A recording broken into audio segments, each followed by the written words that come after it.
Hello? Wow, dami natin. Sa pangalan po na nagilang kayo ng Yesus Cristo, isang mapagpalang hapon po sa bawat isa.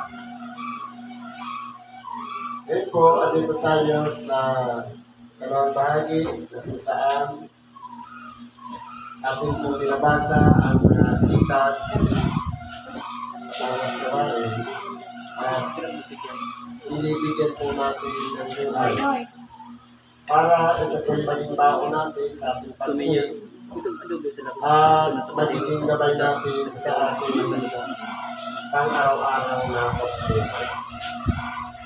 Meron po tayong dalawang aralin. Ang una po ayon sa sulat ni Apostol Pablo sa mga taga-Roma, Kapitulo 6, versikulo 1 hanggang 14. Ang sabi po ay ganito: ano nga ang ating sasabihin? Magpapatuloy ba tayo sa pagkakasala upang ang biyaya ay makapanagana? Ngayon po, sa bawat isa po sa atin na nabubuhay na tao dito sa ibabaw ng sanlibutan, sabi nga, walang matuwid, wala kahit isa. Nariyan po yung mga kautusan. Nariyan yung daan na ipinagkaloob ng Diyos upang siya nating lakaran. Pero po, dahil tayo'y nabubuhay sa laman, ito pong pita ng laman, ito po yung nagpapabigat para yung kautusan ay hindi natin magawa.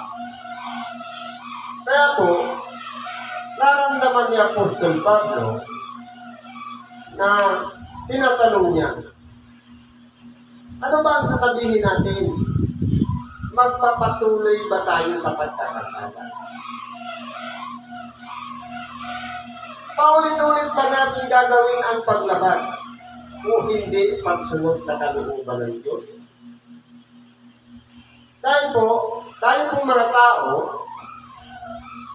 kapag po ang tao ay nadadala ng kita ng laman, marami po hindi man gustuhin, nalalaban po natin ang mga kautusan. Kaya po, minsan, ayaw natin magkasala, ang gusto ng ating isipan, ng ating kalooban, budhi. Doon lang tayo sa kabutihan. Pero po, hinahatak tayo nitong kita ng laman. Kaya ano ba ang itatanong natin sa ating sarili? Okay lang ba na araw-araw ako magkasala? Parang yun ang ibig sabihin dito ni Apostol Pablo. Para yung biyaya, tuloy-tuloy lang, okay lang ba magkasala ko? Parang yung biyaya, tuloy-tuloy lang dumadaloy. Hindi po. Kasi yung pinagagalingan ng biyaya, yung Diyos. Ang Diyos ay mabuti, ang Diyos ay banal. Kinakailangan, yung mga tao naman, hindi porket sinasabi na sa ibang bahagi ng kasulatan na ang Diyos nagpapaulan sa masasama at mabubuti, magigiayon na ba tayo sa masasama? Hindi po, kundi sa oras po, mula nung napakinggan natin nung una ang salita ng Diyos at pinagnilay-nilayan natin, inilagay natin sa ating puso na siyang pinakatautusan sa bawat isa sa atin upang siya natin gagampanan sa pang-araw-araw na pamumuhay. Kinakailangan pag-ingatan natin kung papaano tayo iba-ibang pamamaraan ang ginawa ng Diyos ng pagtawag sa atin.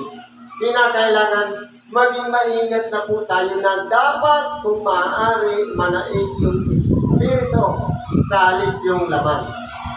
Sa halip na lumabas, kinakailangan pag-ingatan na kung maaari, huwag tayong makalaban. Sapagkat, dito po, nasusuko kung may kakayanan na tayo sa tinatawag na paggawa. Ang iba naman po, okay lang, gumawa ka lang ng mabuti, ligtas ka na.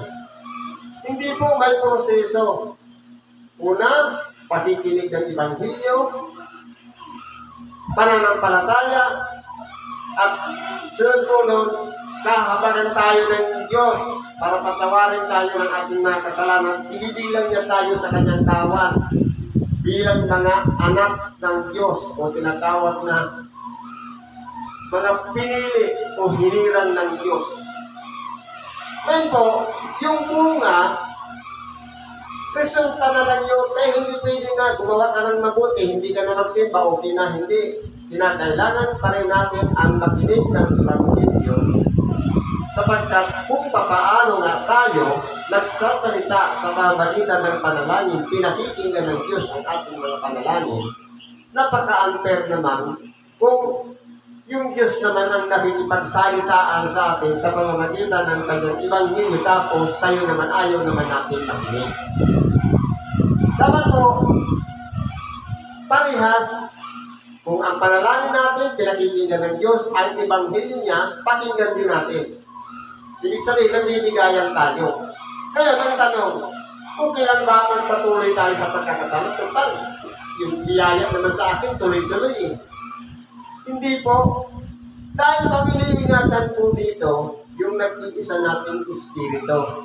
Yung nag-iisa nating kaluluwa. Sa oras kasi na tumanggap na siya kay Kristo, ipinilang na ang kanyang sarili na isang makasalanan at nagbago at nagbalik-loob na sa Diyos, meron na pong hatol sa hinaharap kung hindi po siya nakapag-ingat. Kaya kinakailangan po ang palaging pagdako sa templo, pakinig ng Ebanghelyo, yun po ang maglilinis ng ating mga pagkakasala sa bawat oras o pagkakataon na tayo po ay nakasumpong ng paglabag o tinatawag na kasalanan. Alam mo kung sabi dito ng Apostol Pablo, huwag nawang mangyari tayong mga patay na sa pagkakasala, paano nga tayo mabubuhay pa riyan? Sana huwag mangyari na dahil po, tayo na mga patay na sa pagkakasala, tayo na hiwalay na sa pagkakasala. Ibig sabihin, yung kinahabagan ng Diyos, nasa ilalim na ng kapangyarihan ng Espiritu Santo, hindi na po masusumpungan tayo sa paglaban sapagkat ang Espiritu mismo na nananahan sa ating puso, ang siya nang gumagawa. Dahil po, nasa ilalim ng pagpapala ng Diyos at kapangyarihan ng Espiritu Santo na pinangungunahan niya, wala nang kautusan para sa Kanya. Kaya po, kung titingnan po natin, tayo po nahiwalay na. Ibig sabihin, nasa ilalim na tayo ng kapangyarihan ng Espiritu Santo, hiwalay na tayo sa pagkakasala sapagkat wala nang pagbabatayan ng paglabag sapagkat pinangungunahan na nga tayo ng Espiritu Santo. Kaya, paano ba tayong babalik na naman doon sa ito sinasabi na huwag kang gagawa ng ganito, huwag kang gagawa ng ganyan? Hindi po. Kundi nasa ilalim na tayo ng kapangyarihan ng Espiritu Santo, siya na po ang kumikilos sa atin. Bakit po? O hindi ba natin yung nalalaman na ang tayong lahat na nabautismohan kay Kristo Jesus ay nabautismohan sa kanyang kamatayan? Kaya kung tinitignan po natin, ano ba yung bautismo? Ang bautismo ay isang sumpa at pangako mula sa isang malinis na muli. Ang tanong, sino ba ang karapat-dapat tumanggap ng bautismo? Mga bata? O yung matatanda na may sapat ng pag-iisip na pwede nang samagot? Opo. Kaya kung titingnan po natin, mga kapatid, tayo po, nalalaman na natin na tayo lahat, ibig sabihin, lahat ng nakasumpong sa atin na pinapaalalahanan tayo sa pamamagitan ng kamatayan na ginawa ng ating dakilang Panginoon. Kasama po tayo dun sa nabautismohan. Bakit po? Kasi po, yung kamatayan ni Kristo, isang simbolo na nilalakit natin ang dati nating pagkatao doon sa katawan ni Kristo, dala-dala niya ang lahat ng ating mga kasalanan at yung dati nating pagkatao kasama na doon na ipako sa cross at nung siya'y nabuhay na mag-uli sa mga patay, dapat po yun na rin ang ikinabubuhay natin. Kaya po, kung titignan po natin, ang pagkamatay ni Kristo ay talinhaga para sa buhay natin.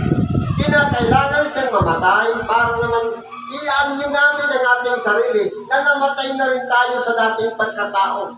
Nung siya'y mabuhay na mag-uli sa mga patay, tayo naman ay magiging isang bagong tao sa harapan ng Diyos na hindi nasusunod yung sarili nating nagustuhan o kalooban, kundi may pagpapasakop na tayo sa Kanya. Siya na po ang gumagawa sa atin at hindi na po tayo. Kapag minsan, may plano tayo na hindi pupunta ng templo, pero kalooban ng Diyos para tayong hinahatak na pumunta ng templo. Yan po ang kalooban ng Diyos. Ibig sabihin, sinusurrender na natin ang ating sariling mga pasya, sariling plano, o kung ano man ang gusto natin gawin sa ating buhay. Kundi, kung ano yung ibig ng Diyos na dapat siya natin gawin, siya na po ang nasusunod at hindi na yung sarili natin. Ganyan po yan. Ano pang sabi dito? Tayo nga ay nangalibing na kalakip niya sa pamagitan ng bautismo ng kamatayan. Ito po yung sinabi yung kanina. Tayo ay nangalibing na. Yung dati nating mga ginagawa na malaya nating nagagawa ang gumawa ng pagkasala, dapat po, mula nang tanggapin natin si Kristo, nung siya'y namatay sa krus, ilalakip natin yung ating dating pagkatao na kalakip na rin nangalibing. Ibig sabihin, hindi na dapat natin babalikan yung dati nating pagkatao. Kung tayo mo ay mapanglamang sa kapwa, dapat po ang nabubuhay na sa atin si Kristo, dapat po palakaibigan na tayo sa kapwa. Kung tayo po ay mapanglait, ibig sabihin, pinupuni na natin ang ating kapwa kung nasa atin na si Kristo. Kung tayo po ay gumagawa ng kasamaan, pag-ibig na po ang iginaganti natin sa kanila. Sa pagkatuwid, nagkakaroon na po ng pagbabago. Na yung puno, hindi na siya nagbubunga ng masama, kundi nagbubunga na siya ng mabuti. Sapagkat binago na nga po ang pagkatao ng bawat isa sa atin. Kaya po, kailangan natin, ilakip natin yung ating dating pagkatao sa baptismo na kung saan nangalibing na. Bakit po? Na kung paanong si Kristo ay nabuhay na mag-uli sa mga patay sa pamagitan ng kaluwalhatian, gayon din naman tayo makalalakad sa panibagong buhay. Kaya po, ulitin po natin, napakaganda ng ginawa ng Diyos. Gumawa siya ng plano, sapagkat ang tao po, sabi nga, walang matuwid, wala kahit isa. Lahat po nakasumbong ng pagkakasala. Lahat po nakalimot sa Diyos at napahiwalay sa Diyos. Kaya ang ginawa niya, sinubo niya kinabugtong nanak bilang pampalubag loob upang sa ganoon patawarin tayo ng ating mga kasalanan. At sa pamamagitan po ng pagkamatay ni Kristo, ilalakip natin yung pananampalatay na kasama na rin namatay ang ating datihang pagkatao. Kung siya'y nabuhay na mag-ulit sa mga patay, tayo naman ay magiging isang bagong tao. Bagong nilalang sa harapan ng Diyos. Ibig sabihin, ang Diyos po pala pag nagpatawad, kinakalimutan na yung dati nating pagkatao. Sana po ganun din tayo. Kung ano yung mga ginawang pagkakasala ng ating kapwa sa atin, dapat po kalimutan na lang natin. At kung sakali man maalala natin, kwento na lang. No hard feelings, sabi nga. Dapat isang tabi na natin yan sapagkat ang Diyos po kapag nagpatawad, hindi na po inaalaala pa ang lahat ng kasalanan. Kaya naman sabi dito, na nalalaman natin na ang ating datihang pagkatao na kalakip niyang nabago sa krus upang ang katawang salarin ay magiba. At nang sa gayoy, huwag na kayong maalipin pa ng kasalanan. Totoo nga po, kapag tayo po ay nabago na, itong katawang salarin ay nagiba na, dapat po, hindi na tayo lumalakad sa pagkakasala. Kaya po, sa mga inalakip ng sarili sa kamatayan ni Kristo at pagkabuhay na mag-uli sa mga patay, kinakailangan po namumuhay na tayo sa pananampalataya at sa pagkalinga ng Diyos, bunga ng gawa sa pamamagitan ng Espiritu Santong nananahan sa ating puso. Kasi po ang tao, kapag makasalanan pa, ang Diyos malayo sa Kanya. Pero dahil kay Kristo, inilapit ang tao sa Diyos. nagkaroon ng pagbabagong muli, ng pagsisisi at pagbalik loob sa Diyos. Ngayon, sa mga tumanggap kay Kristo at nag-surrender na ng kanyang buhay para kay Kristo, meron pong tanda na ibibigay sa kanya sa makatuwid mga ang Espiritu Santo. Yun na po ang magtuturo sa atin. Sapagkat, kumbaga, dati natin nakasanayan na ginagawa yan. Nung pinatawan tayo, kung walang guide ng Holy Spirit, babalikan natin yung dati nating pagkatao. Kaya nga, mayroon siyang ibinibigay ng Espiritu Santo. Yun ang tagapagpaalala, yun ang tagatulong, yun ang tagagabay, tagasubaybay, at patnubay natin sa lahat ng tinatahak natin dito sa ibabaw ng sanlibutan. Kaya sa mga bagong nilalang, nagiging bagong pagkatao na. Sapagkat mayroon na siyang kaagapay, mayroon nang tumutulog sa kanya na huwag mong gagawin yan. Kumbaga, inuusig na ang ating bulhi na hindi na natin ginagawa yung dati nating pagkatao. Kundi ang ginagawa na natin, kalooban na ng Diyos. Espiritu Santo po ang nagdidikta doon at nagtuturo sa atin.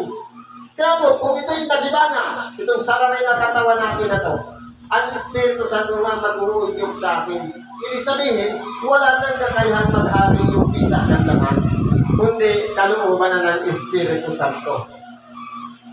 Sapagkat ang namatay ay ligtas na sa kasalanan. Kaya po, kung halimbawa, ano po ba yung kamatayan? Ang kamatayan na ibig sabihin, galing sa root word na patay. Ibig sabihin, hiwalay. Kasi kung titingnan po natin, kapag sinabi na ang isang tao ay patay na, ibig sabihin, medically dead.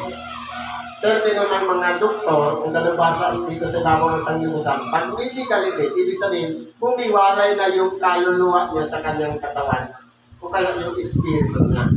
Ibig sabihin, hindi na humihinga. Kaya ang tinatawag na kamatayan, hiwalay na. Tayo nga po, na hiwalay na o ligtas na sa kasalanan. Tayo po ay kasama na dapat na nahiwalay na rin sa pagkakasala. Kaya ang gagawin na natin, pagsunod. Sapagkat ang pagkakasala po ay bunga ng hindi pagsunod o paglabag. Sapagkat ang paglabag o tinatawag na pagsalangsang ay matatawag na kasalanan. Kaya po, kung tayo pinangungunahan ng Espiritu Santo, yun na po ang magtuturo sa atin upang masunod ng muhusay ang mga aral na binigay na halimbawa ng ating dakilang Panginoon. Kung dati matigas ang ating ulo, ngayon hindi na, palalambutin yan sapagkat sabi nga, hindi ko na ikangay susulat ang aking mga kautusan sa mga tapyas na bato, kundi sa isang pusong laman. Ibig sabihin, lahat na tinatanggap ng ating tainga sa pakinig ng mga aral na ikabubuti natin, ito'y papasok sa ating tainga, didiretso sa ating puso. Ito na yung pinakakautusan natin sa buong nating buhay. Sa magkatuwid, spiritual na yung kautusan na nananahan sa buhay natin, hindi na yung nakikita ng mata. Na mayroong nagbabantay, na kapag nakalabag, mayroong kahatulan.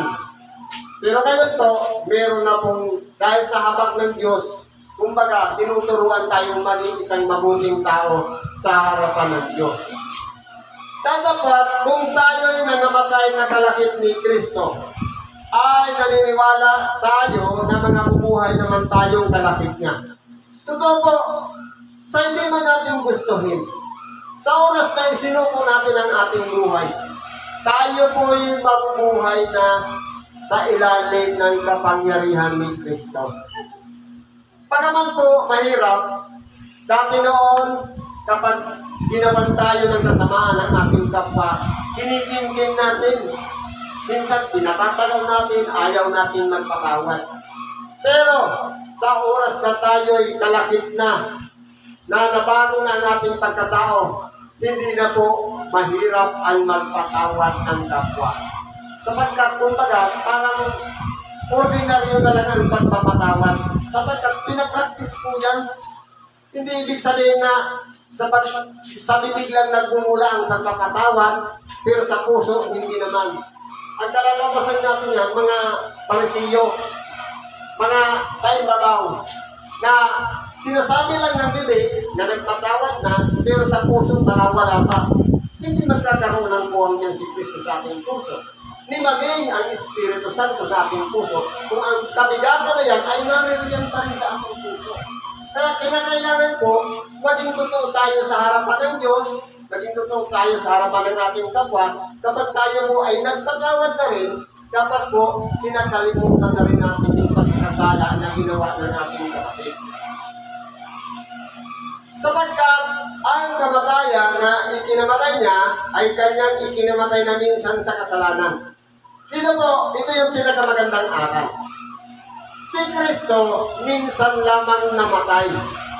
Kumbaga, sa lahat ng inilakip na ang pagkatao doon sa kamatayan ni Kristo, kinakailangan pag-iingatan na natin yung pakikipag-ugnayan natin sa Diyos sa pamamagitan ni Kristo.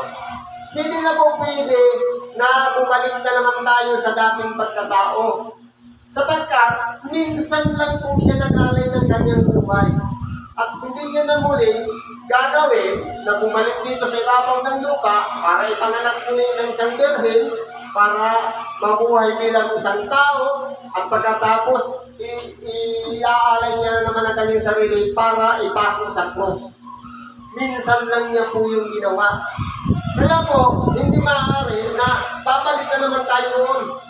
Kundi, kinakailangan ang pananatili natin sa aral niya, sa pakikinig ng Ebanghelyo. Ito po yung magpapabago sa atin. Ito po yung pagbabataya natin ng ating pang-araw-araw na pamumuhay.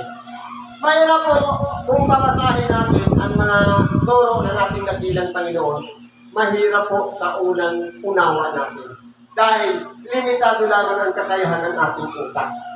Pero kapag tinutulungan tayo ng Diyos at maging may pagpapala niya kasama ang Espiritu Santo na gumagabay sa atin, ang lahat ng bagay na mahirap nagiging magaan, nagagawa na natin ang mga bagay na imposible natin gawin. Sapagkat tayo po'y nasa kapangyarihan na niya. Kaya po ang pagsusurinder o pagsuko ng sarili sa ating dakilang Panginoon, napakahalaga pong bagay. At kumbaga, yung pride natin, kinakain na natin, na sa halip na magpatigas, pinalalambot natin. Kumbaga, hindi na yung utak ang nangunguna sa atin, kundi yung puso, kasama ng utak. Dahil po, ang utak po ay papunta sa kapalaluan, kung pagmamalaki o pagmamataas. Pero ang puso, kapag yan po nanahan si Kristo, lahat ng mga gawa, bunga ng pag-iisip, mga masasamang pag-iisip, unang mga hata ng kalooban o puso natin, lahat po yan ay babaguhin ni Kristo sapagkat siya na po ang nangunguna sa ating buhay upang magawa natin ang plano ng Diyos. Kaya po, siya po ay maghahari sa ating puso. Kaya po ang kamatayan, dapat po ilalakip natin na minsan lang siya namatay. Minsan lang tayo pinatawad at hindi na muling patatawarin pa para ibig sabihin, ialay pang muli ang kanyang buhay. Kaya po, sa bawat isa sa atin, doon na tayo matututong manalangin. Sa panalangin natin, doon na tayo maglilinis ng ating mga kalooban. Maghihingi ng tawad, pero may proseso. Bago tayo humingi ng tawad sa Diyos, una muna tayo magpatawad sa kapwa, saka naman tayo patatawarin. Sapagkat sabi sa panalangin, patawarin mo kami ng aming mga utang gaya naman namin. Kaya kung halimbawa, hindi tayo nakapagpatawad ng kasalanan, hindi rin tayo patatawarin ng Diyos ng ating mga kasalanan. Sabi dito, ang buhay na kanyang ikinabubuhay ay kanyang ikinabubuhay sa Diyos. Dapat po, kung paano namatay na ang dating pagkatao natin, ang ikinabubuhay na natin alang-alang sa kalooban ng Diyos. Gayon din naman kayo, ibilang ninyong kayo'y tunay na mga patay sa kasalanan. Dapat po, dito sinasabihan tayo ni Apostol Pablo, na kinakailangan ibilang natin na tayo'y tunay na patay na. Ibig sabihin, hiwalay na tayo sa pagkakasala. Sapagkat kung binabalik-balikan natin yung dati nating kalagayan, hindi po tayo makakabukon. Hindi po tayo pasok sa isa na namang buhay na walang iba kung hindi natin tinatalikuran yung dati nating buhay. Nasa ilalim pa rin tayo ng pagsunod. May paglabag, may kahatulan. Pero kung nasa ilalim na tayo ng kapangyarihan ng pagpapatawad ni Kristo, sa pagkatuloy bagay yung pagpapatol niya sa krus, kalakip na po nito ang kapatawaran sa atin at hindi na po tayo babalik muli doon sa dati na babalik na naman tayo sa pagkakasala. Kundi tayo'y gumagawa na ayon sa habag at kalooban ng Diyos. Kaya po sabi niya dito, huwag nang maghari ang kasalanan sa inyong katawang may kamatayan upang kayo'y magsisunod sa kanyang mga pita. Dapat po, hindi na maghari yung dito sa katawan may kamatayan at pita ng laman. O yung mga nasa nitong ating katawan. Yung mga hiling, yung mga walang iba, yung katanyagan, kataasan, kapurihan, yung pagpaparangan ng sarili, ano-ano ang mga bagay na inilalakip natin sa ating katawan. Kapag yan po ay pinuri ng ating kapwa at lagi naman nating kagalakan, ito po ang magdadala sa atin sa kapahamakan. Kaya nga, kumalala natin, kapag pinapasalamatan tayo ng ating kapwa, huwag natin tanggapin yung pasalamat. Sabi nga ng Espiritu, huwag ka sa akin magpasalamat, kulit doon. Ibabalik natin sa Diyos lahat ang nagpapasalamat. Sabi po ko dito, at huwag din naman inyong ihandog ang inyong mga sangkap sa kasalanan na pinakakasangkapan ng kalimutan. Kaya po dito na natin, tinuturuan tayo dito ni Apostol Pablo na mag-ingat, na huwag tayong maging bahagi upang sa ganun mapahamak yung kapwa. Umapahamak din ang ating sarili na pinakakasangkapan o kaya pinakapamamaraan para mapahamak tayo. Kundi dapat gamitin natin itong katawang naman na ito sa ikaluluwalhati ng Diyos, sa ikapupuri ng Diyos, sa pagpaparangal kay Kristo, at ganun din sa pagpapahayag ng kanyang Ebanghelyo. Dapat yun na po yung pinakagamit itong katawang ito. Pag-awit ng mga awitin, mga himno, salmo, para sa pagpupuri sa Diyos. Dapat yan ang ginagawa natin. Lahat ng kapurihan sa Kanya, hindi po dapat para sa atin. At lahat ng ating ginagawa dahil sa Kanya, para sa Kanya, at sa Kanya. Kaya po, kung tayo po'y nagsisimba, dapat palagi natin iisipin, lahat ng kapurihan ay Kanya. Tayo po ay kasangkapan ng sarili ko dito, na kung saan dumadaloy ang kapangyarihan ng Diyos para tayo matapag-awit. Dinadaanan ng kapangyarihan ng Diyos para mangaral ng Ebanghelyo. Dinadaluyan ng kapangyarihan ng Diyos para makagawa ng mabuti sa kapwa, para mahabag sa kapwa. Ibig sabihin, nagsuko na tayo ng ating sarili. Pero kung nasa atin pa rin ang ikapupuri at ikaluluwalhati, wala pa tayo sa Diyos. Ibig sabihin, hindi pa natin inilalakip ang ating sarili na ang Diyos na ang nananahan sa atin, kundi tayo pa rin nasa dati pa rin pagkatao. Sapagkat ang kasalanan ay hindi makapaghahari sa inyo sapagkat wala kayo sa ilalim ng kautusan kundi sa ilalim ng biyaya. Kaya po, sa mga dating pagkatao pa, nasa ilalim pa tayo ng kautusan. Kapag may nilabag, kasalanan. Pero sa mga inaring ganap na ni Kristo, pinatawad na ni Kristo, at binago na ni Kristo, nasa ilalim na tayo ng biyaya. Kaya, ang ginagawa na natin, yung bunga ng lahat ng pagpapala ng Diyos, kung sa papaanong paraan tayo binago, tayo ay ginawang bagong nilalang o bagong tao, upang sa ganung mabuhay tayo, nasa ilalim ng kapangyarihan ng Diyos sa pamamagitan ni Jesucristo. Ibig sabihin, ang kanya ng kalooban ang nasusunod at hindi na yung sarili nating kalooban. Kaya, sa lahat ng nasa ilalim ng kapangyarihan ng Diyos at ni Kristo, wala na tayo sa ilalim ng kautusan na kung saan hindi na tayo makakagawa ng paglaban. dahil nasa ilalim na tayo ng biyaya.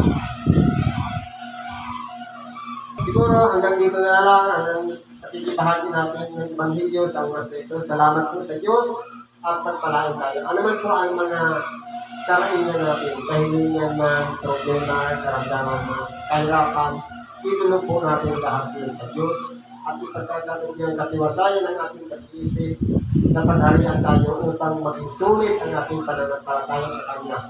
Lakipan natin ang pagtitiis at tamang panahon ng Kanyang pagkakalog sa ating ng kahilingan natin. Salamat po sa Diyos at isang magandang hapon sa ating lahat.